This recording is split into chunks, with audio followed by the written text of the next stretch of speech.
नमस्कार, मैं अभिनेंद्र और आपने देखना शुरू कर दिया है द ग्रिड लाइन्स। प्रधानमंत्री नरेंद्र मोदी ने शुक्रवार को 16वें राष्ट्रीय सिविल सेवा दिवस समारोह के समापन सत्र को संबोधित करते हुए देश में लागू पुराने सिस्टम पर हमला बोला।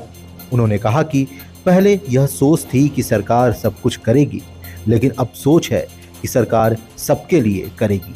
इस भावना के साथ टाइम और रिसोर्स का बहुत प्रभावी उपयोग हो रहा है। उन्होंने कहा कि आज सरकार का ध्येय है कि नेशन फर्स्ट, सिटीजन फर्स्ट।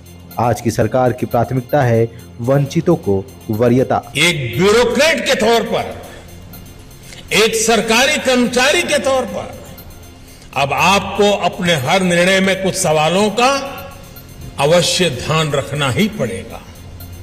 जो राजनीतिक दल सत्ता में आया है वो टैक्स पेयर्स मनी का इस्तेमाल अपने दल के हित के लिए कर रहा है या देश के हित के लिए कर रहा है, उसका उपयोग कहां हो रहा है ये आप लोगों को देखना ही होगा। दोस्तों,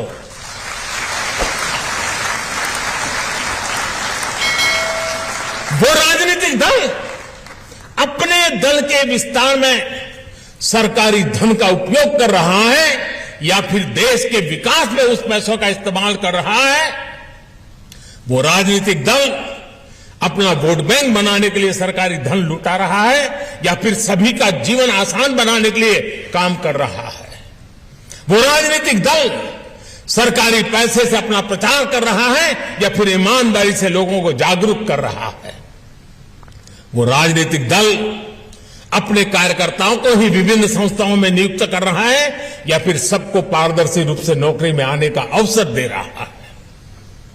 वो राजनीतिक दल नीतियों में इसलिए तो फेरबदल नहीं कर रहा ताकि उसकी आकाओं की काली कमाई के नए रास्ते बने। आप अपने हर फैसले से पहले इन सवालों के बारे में जरूर सोचें। फिर मिलेंगे अन्य महत्वपूर्ण खबरों के साथ, तब तक के लिए धन्यवाद।